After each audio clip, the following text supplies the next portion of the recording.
ভয়াবহ বন্যায় ডুবছে বাংলাদেশ। টানা বৃষ্টি, পাহাড়ি ঢল ও উজান থেকে আসা পানি অন্যতম কারণ হলেও এর পেছনে আছে নদীদস্যু দেশ ভারতের হাত।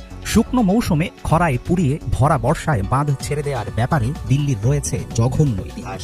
নিজেদের বাঁচাতে ৩১ বছর পর এবার দেশটি খুলে দিল ত্রিপুরার ডুম্বুর জলাধারের স্ল্যাব গেট। চলমান বন্যাকে বলা হচ্ছে প্রাকৃতিক দুর্যোগ, কিন্তু বাংলাদেশের এমন পরিস্থিতির জন্য অনেকাংশে ভারতই হচ্ছে আসল অপরাধী। পানির রাজনীতিতে বরাবর দিল্লিকে জেতানোর এটাই কি উপযুক্ত প্রতিদান?